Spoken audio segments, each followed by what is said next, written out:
का मूल प्रणव ओम मैं हूं। आकाश में शब्द, मनुष्यों में पुरुषार्थ मैं हूं। अनन्य चिंतन के लिए बहुत आवश्यक है ये बात समझ लेना, क्योंकि हमारा मन किसी न किसी वस्तु, व्यक्ति, स्थान कहीं ना कहीं तो जा ही रहा है। एकमात्र प्रभु की रूप माधुरी में तो डूबा नहीं। तो इसको जहां जहां मन जाए वहां वहां से भगवत भावना युक्त करना होगा। उस वस्तु के रूप और उसके प्रभाव को समझना होगा। श्री भगवान कह रहे हैं जल का अस्तित्व रस है। रसोहमप्सु कौन्तेय, जलों में मैं रस हूं। अगर जल से रस हटा दिया जाए तो जल नाम की कोई वस्तु ही नहीं, उसकी सत्ता ही नहीं है, क्योंकि ये रस तन्मात्रा से ही जल प्रकट हुआ है। मूल इसका रस है।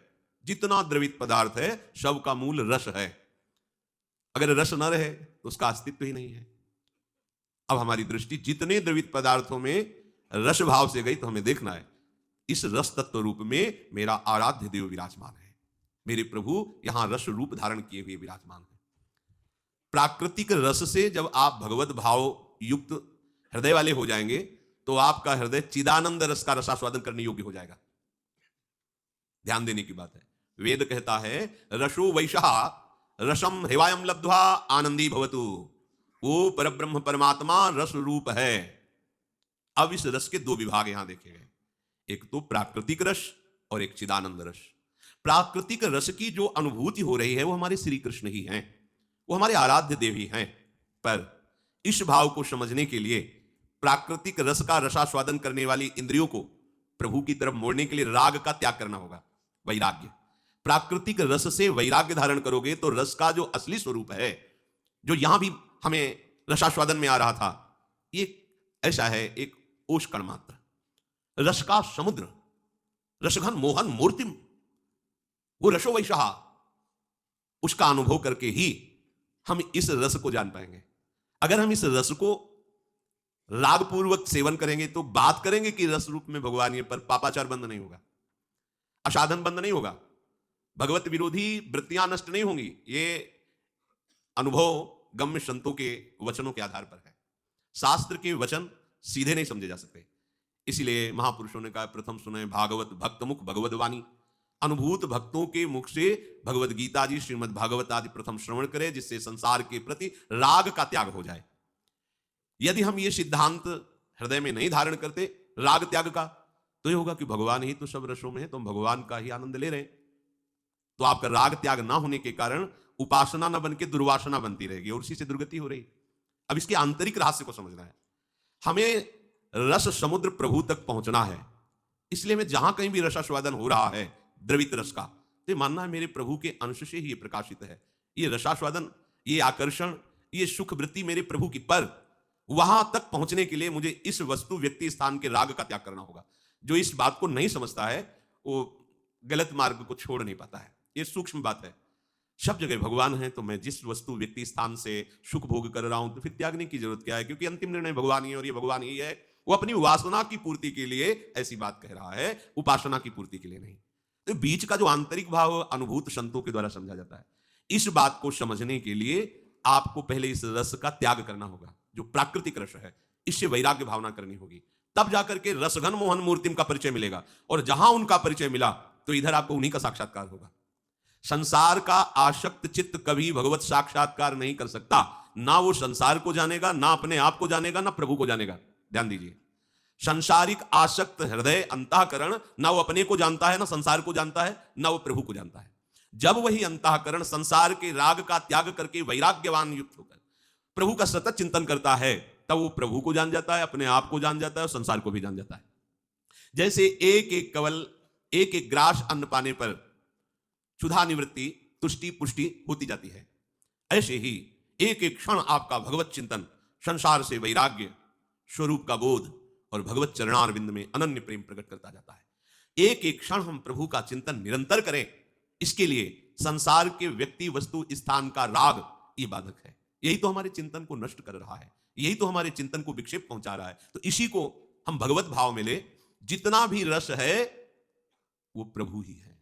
प्रभु के बिना इन द्रवित पदार्थों का, जल का कोई अस्तित्व नहीं है।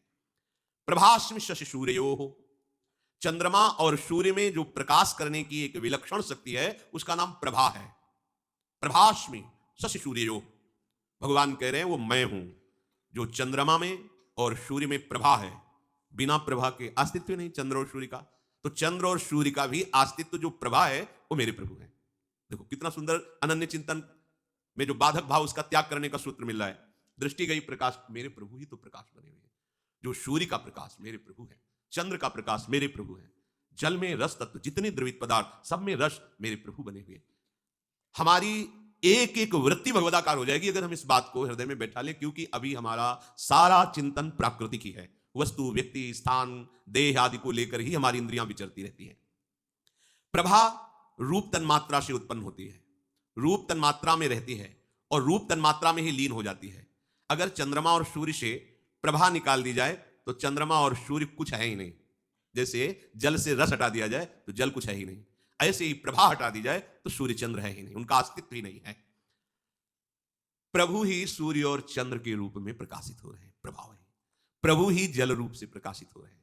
प्रणवः सर्व वेदेषु, संपूर्ण वेदों में उसका मूल प्रणव ओम, ये मैं ही हूं। सबसे पहले प्रणव प्रकट हुआ, आउमा ओम, इससे त्रिपदा गायत्री हुई, त्रिपदा गायत्री से वेदत्रयी प्रकट हुआ। इसलिए समस्त वेद का सार प्रणव, और वो प्रणव मैं हूं।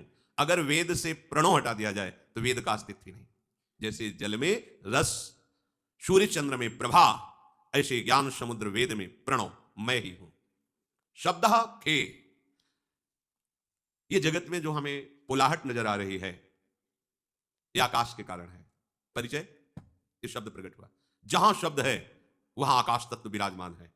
भगवान कह रहे हैं शब्द खे, आकाश शब्द तन्मात्रा से पैदा होता है, शब्द तन्मात्रा से, शब्द तन्मात्रा में रहता है, अंत में शब्द तन्मात्रा में लीन हो जाता है। भगवान कह रहे शब्द तन्मात्रा मैं हूं। अगर आकाश से शब्द हटा दिया जाए तो आकाश का अस्तित्व ही नहीं। जैसे हर शब्द में आ विराजमान है, अगर उसे आ हटा दिया जाए तो अक्षर का अस्तित्व ही नहीं। का, खा, गा, घा, कहीं भी किसी भी अक्षर आ, एक एक अक्षर में आ ब्रह्म स्वरूप है। भगवान कह रहे हैं हर शब्द ब्रह्म स्वरूप है। पर यह अनुभव करने के लिए दो विभाग करने होंगे, एक प्रापंचिक शब्द और एक भागवतिक शब्द। प्रापंचिक शब्द का त्याग करके भागवतिक शब्दों का कथन श्रवण करके भगवत तन्मयता, तो फिर आपको चराचर जगत में एक ही बात दिखाई देगी, एक ही बात सुनाई देगी, मेरा प्रभु। प्रभु की मधु, महापुरुषों को और शब्द नहीं सुनाई देते, अपने प्रभु की बात सुनाई देती। जैसे हमें प्रभु की बात नहीं सुनाई देती, प्रपंच की सुनाई देती, क्योंकि श्रवणेंद्रिय की क्षमता नहीं है। जब इसके दो विभाग करके एक का त्याग करोगे, एक में अनुराग करोगे, तो जहां त्याग किया था बाद में अनुभव हो जाएगा सब ब्रह्म स्वरूप, सर्वम खलमिदं ब्रह्म। पर इसकी पद्धति है, ऐसा नहीं कि सब ब्रह्म स्वरूप है शब्द। अब हम प्रपंच बोल रहे हैं, गंदी बातें बोल रहे हैं, लोक कथा, ग्राम्य कथा, विषय कथा, हम कहें ब्रह्म स्वरूप है तो ब्रह्म स्वरूप, पर आप इसी से दुर्गति को प्राप्त हो रहे हैं। क्यों? क्योंकि आप उसे ब्रह्मानुभूति से युक्त चित्त से नहीं देख रहे। इसलिए पहले इसके राग का त्याग करें। यही बात समझ में नहीं आती और सूत्रों का प्रयोग करके हम हृदय को विषयी बनाते चले जाते हैं। इस बात को समझने के लिए साफ शब्द ब्रह्म स्वरूप है, इसके दो विभाग करने होंगे। पहले प्रापंचिक शब्दों का त्याग करके भागवतिक शब्दों में स्थिति, तब हमें समझ में हर अक्षर में ब्रह्म विराजमान है। आज ऐसे सर्वत्र अक्षर में विराजमान है, हर शब्द ब्रह्म में है, भगवत स्वरूप है। पौरुषम नृषु, मनुष्यों में पुरुषार्थ मैं हूं। मेरा स्वरूप पुरुषार्थ है।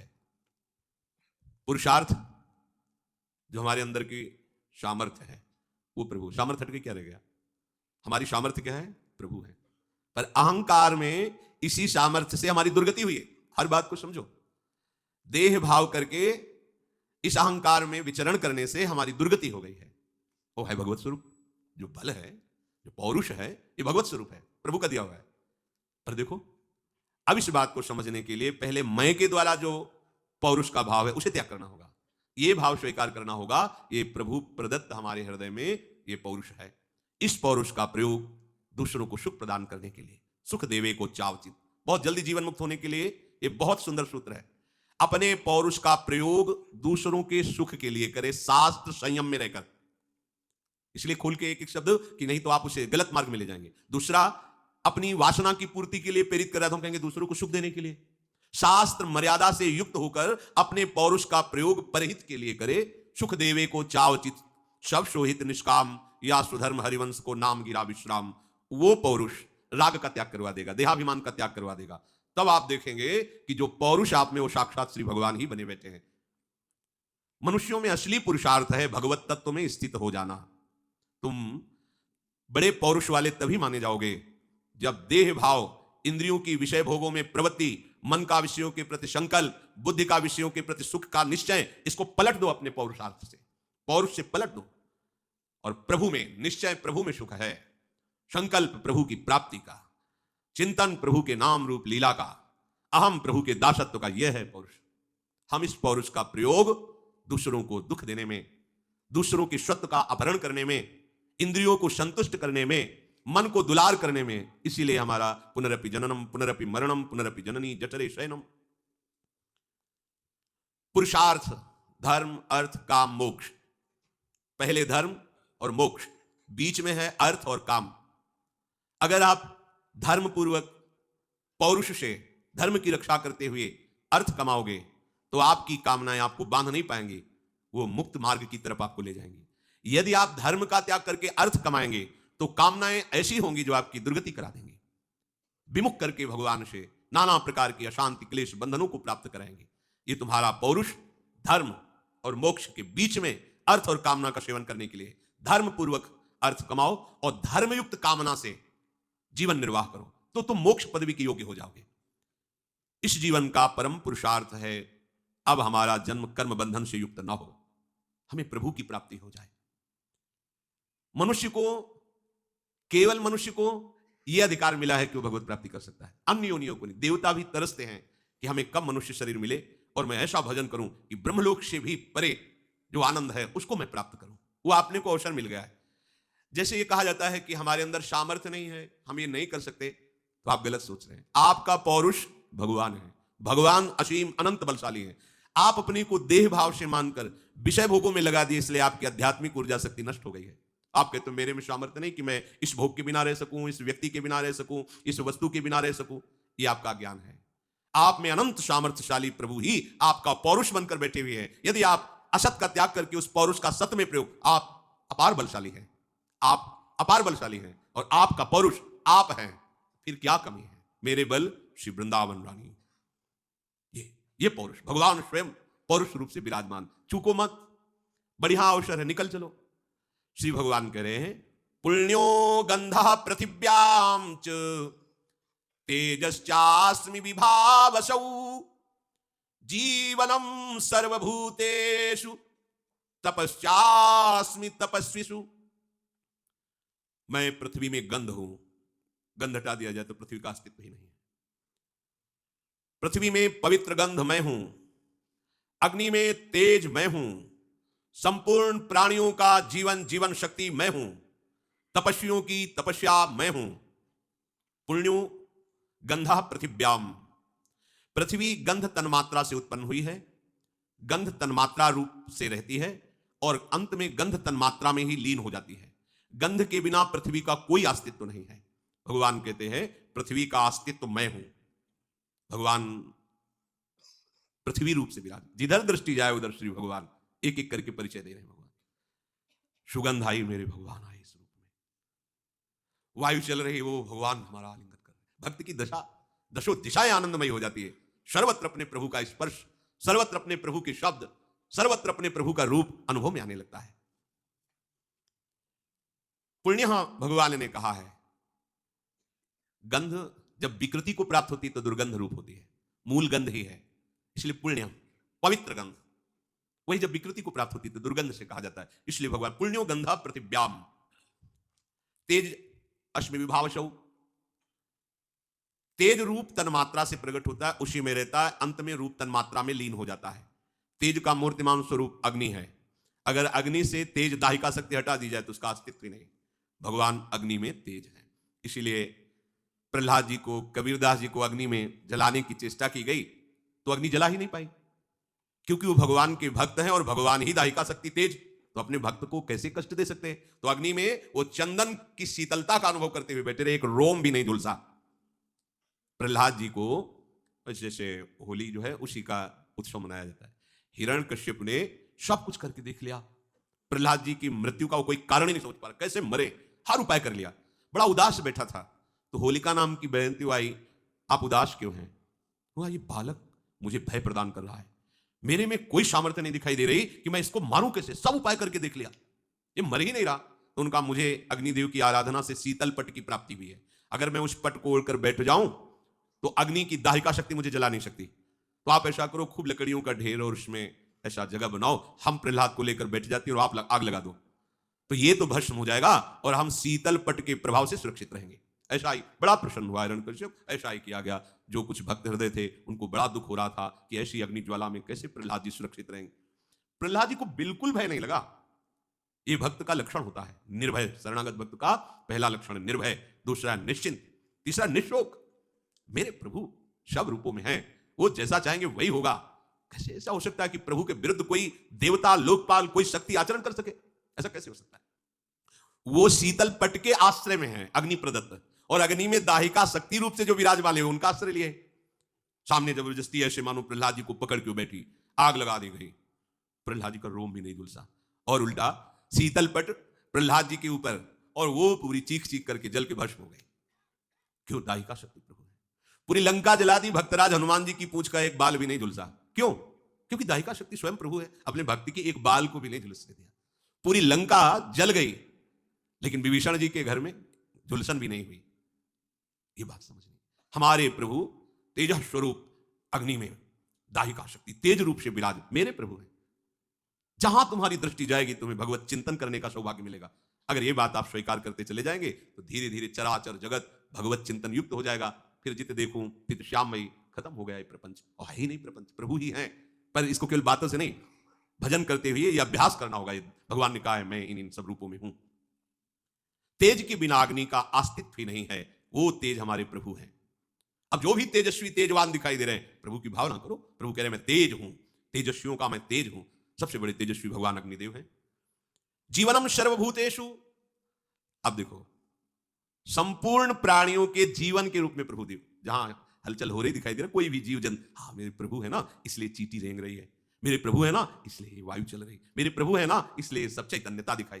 भक्त अनन्य चिंतन तभी कर पाएगा जब ये बात स्वीकार करेगा। नहीं तो अन्य क्या है? प्रभु से बिलग किसी नाम रूप वस्तु व्यक्ति आदि का महत्व रखना, ये अन्य चिंतन है। अनन्य चिंतन एकमात्र अपने प्रभु का चिंतन, उसको हम यूं ले लेते हैं कि बस हमें कृष्ण कृष्ण कृष्ण ऐसे कहते, तो ये सृष्टि का जो चिंतन आता है अब वो परेशान हो जाता है।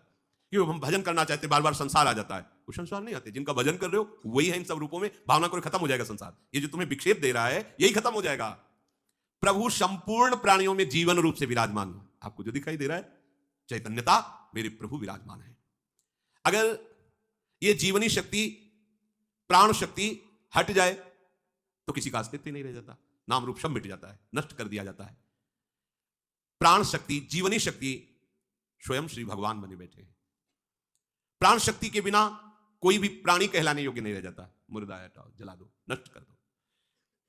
ये विलक्षण है प्राण शक्ति, ये भगवान ही है। अब कोई भी जीव हमें दिखाई, अच्छा ये चल रहा है, हिल रहा है, बोल रहा है, वो मेरे प्रभु है।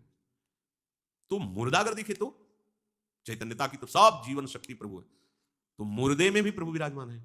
क्योंकि अगर सर्वत्र है तो मुर्दे में भी है। तो अभी तो आप कह रहे थे जो प्राण शक्ति, जीवन शक्ति वो ना रहे तो उसका अस्तित्व नहीं। अंतर्हित हो जाना और बाह्य हलचल होना, दोनों समय में एक ही भगवान विराजमान है। अंतर्हित हो जाना, चैतन्यता रहित हो जाना, मुर्दा, पर उसमें भगवान है। जैसे मुर्दे शरीर में भगवान का प्रादुर्भाव ऋषियों ने कर लिया। जो वेन भागवत में आता है, उसके दाहिनी भुजा का मंत्रों के द्वारा जब मंथन किया तो भगवान पृथु जी प्रकट हुए, और बाई भुजा से महारानी अर्शी जी प्रकट हुई। भागवत प्रमाण भगवान वहां है पर अंतरित है, हिलन डुलन चलन चैतन्यता से है। जितना भी चैतन्य प्राणी चेतना करते दिखाई दे रहा है। तो अब अगर आप प्रभु को देखोगे तो गुण दोष नहीं देखोगे, आप गुण दोष देखोगे तो प्रभु को नहीं देख पाओगे। तो आप गुण दोष के उपासक हो कि प्रभु के? तो बोले प्रभु के। तो हमें देखना है सब प्राणियों की हलचल, चैतन्यता, जीवन शक्ति, प्राण शक्ति मेरे आराध्य देव बने हुए हैं। तपस्यास्मि तपस्विषु, समस्त द्वंद्वों को सहना तपस्या कहा जाता है। देखो, तपस्या शब्द से हम बाहरी स्वरूप में चले जाते हैं कि सब कपड़े उतार दिए, दिगंबर हैं या लंगोटी लगाए हैं, भस्म लगा ली, आग के बीच में जल में खड़े होकर या धूप में, बोले बड़ी तपस्या हो रही। ये तपस्या का बाह्य अंग है, इसे संपूर्ण तपस्या नहीं कहते। वास्तविक तपस्या क्या है? आप अपने मार्ग में चल रहे हो, अब आपको काम सता रहा है, कामाग्नि, सह गए, ये तपस्या। ये वो तपस्या करने वाले भी अगर ये तपस्या से युक्त नहीं है तो वो तपस्या किसी काम की नहीं। अगर ये तपस्या हो रही तो किसी और तपस्या की जरूरत नहीं। किसी ने आपको द्वंद्व सेना, किसी ने आपका अपमान किया, तिरस्कार किया, आपको ऐसी बातें कही जो परुख हैं, हृदय जल रही है उनकी बातों, उनकी ऐसी चेष्टा, वो उपहास कर रहे हैं और आप शांत हैं। ये जो चेष्टा हो रही मेरे प्रभु से हो रही है, क्योंकि सबकी जीवनी शक्ति, प्राण शक्ति प्रभु है। जय हो प्रभु, आप आनंदित है। यह है तपस्या जिसको भगवान कह रहे मैं ही हूं। ये सामर्थ्य रूप तपस्वियों की तपस्या भगवान है, भगवान आए हैं। सबसे बड़ी तपस्या है अपने मार्ग में चलने पर जो आपको प्रतिकूलता, अपमान, निंदा और विकारों को सहन करने की बात, इससे बढ़कर कोई तपस्या नहीं है। खोजने की जरूरत नहीं तपस्या, इसको सह जाओ। यही सबसे बड़ा तप है, सह जाना।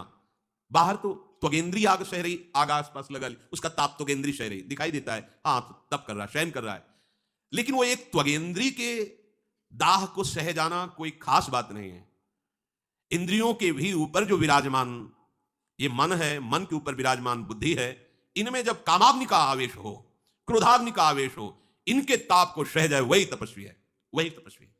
अगर ये सहना नहीं आया तो तपस्या नहीं। और ये कोई अहंकार से सह नहीं सकता। भगवान कह रहे हैं वो तपस्या मैं हूं। इसलिए भगवान की शरण में होकर उनको पुकारते हैं तो वो कृपा करके तप रूप से हृदय में आ जाते हैं। और ये सहनशीलता भगवत प्रदत्त होती है, फिर उसे कोई गिरा नहीं सकता।